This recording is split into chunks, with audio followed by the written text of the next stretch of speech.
administratrice maire de l'arrondissement numéro 4 Louandjili, Madame Ketabongi, née Bati Landou Edith Yolande, est née le 17 décembre 1966 à Pointe-Noire.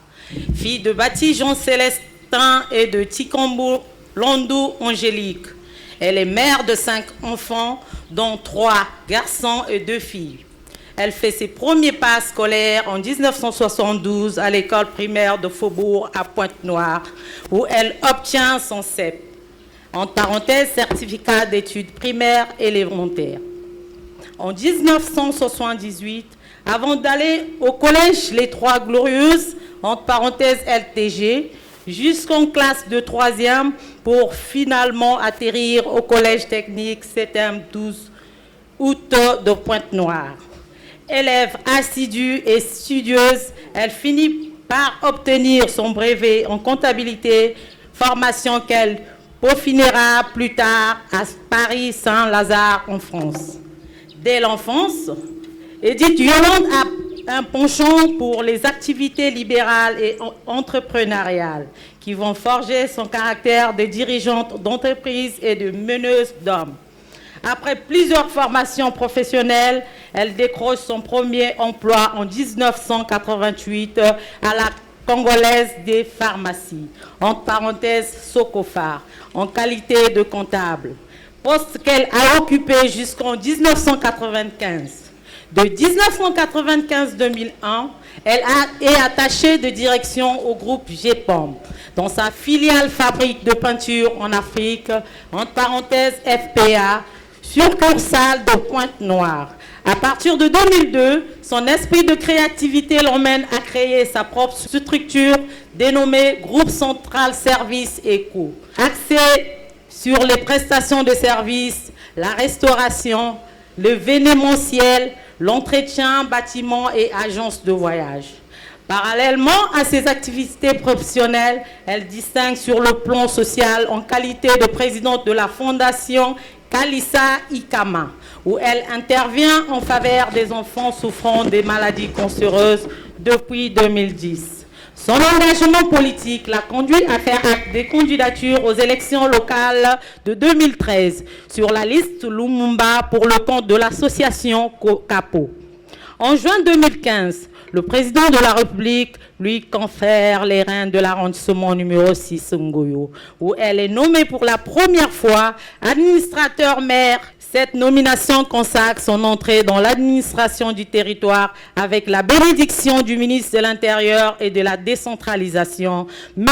Raymond Zéphirin Mboulou. En 2019, en adéquation avec ses aspirations personnelles, elle intègre la grande formation politique du Parti congolais du travail, entre parenthèses PCT, à la faveur du 5e congrès qui la consacre membre du comité central. Son engagement et son militantisme politique au sein du PCT lui ont valu son élection à la tête de l'Organisation de femmes du Congo, entre parenthèses OFC, Fédération de Pointe-Noire.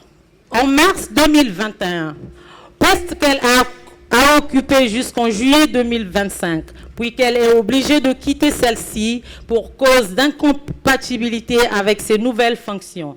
Avide de connaissances et de formation en octobre 2023, elle participe à un atelier de formation sur les droits des femmes en Afrique, organisé par l'Institut africain de droit international à Arusha, en Tanzanie.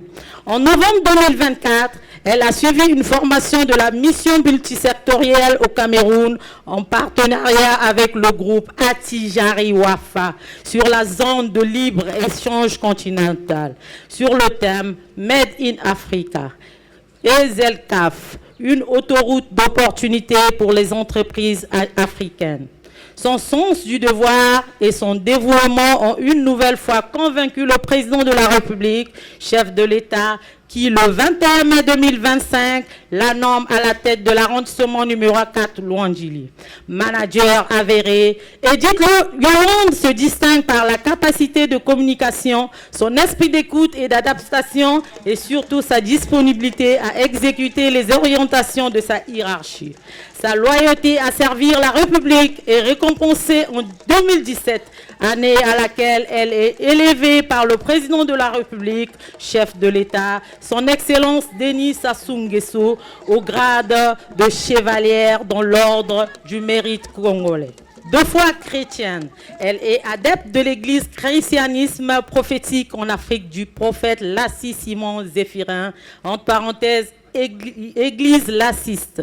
Ses loisirs préférés sont la lecture et le sport, précisément le football et la marche sportive. Et son plat préféré est le tiboela avec épinards et la moimbe.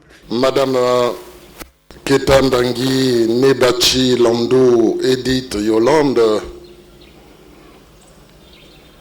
en vertu des pouvoirs qui me sont délégués par le ministre de l'Intérieur et de la Décentralisation, je vous déclare, à compter de ce jour, 13 janvier 2026,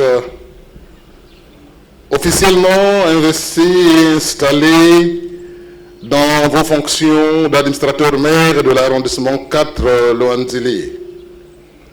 En conséquence, je vous fais l'écharpe tricolore et ensuite je vous remettrai le drapeau national, emblème de la République du Congo et symbole de commandement.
Mumbome shakbatu, mumbome shakbat, mumbome shakbatu, mumbome shakbat, mumbome shakbatu, shakbat, shakbatu, shakbat, shakbatu.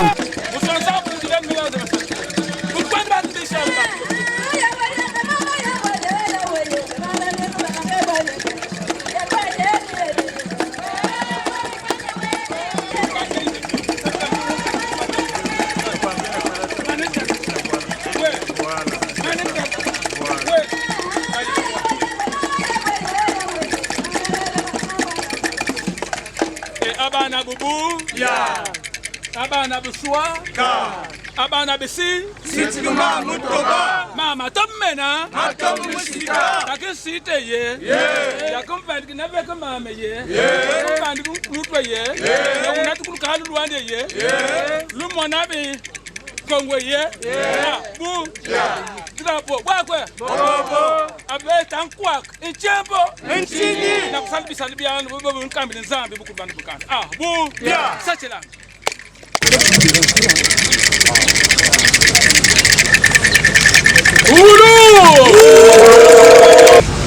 Vous êtes ici à côté de moi. Ceux qui sont en vie, ceux qui ne le sont pas, les mânes également, les hommes d'église, ceux de la tradition, vous ont reçu. Je l'ai dit tout à l'heure dans mon moment de circonstance, la représentativité des femmes au niveau de la territoriale est un succès.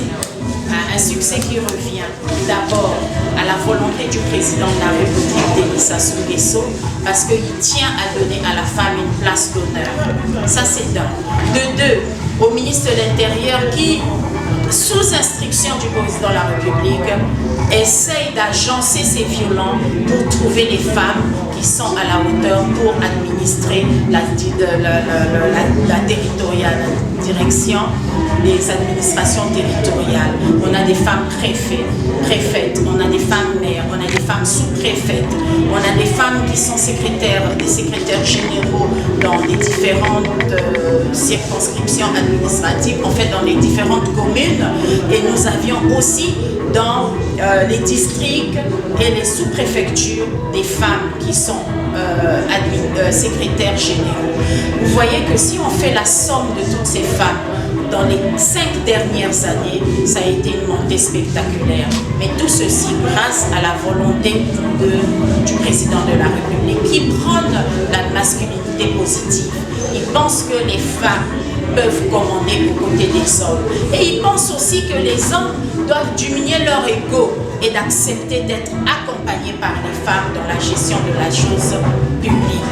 C'est pour ça que moi j'ai pensé qu'il c'était un moment qui m'était donné pour rendre hommage au ministre de l'Intérieur qui a bien intériorisé cette directive et qui fait qu'aujourd'hui les femmes sont fières et nous allons continuer par ma voix au nom de toutes les femmes qui ont été honorées par le président de la République à l'administration du territoire, puisque le ministre de l'Intérieur propose et le président entérine toutes ces femmes à travers ma voix, disent un grand merci au chef de l'État et qu'il continue parce que nous attendons dans les prochaines échéances la parité sur les listes électorales. Je vous remercie. Merci.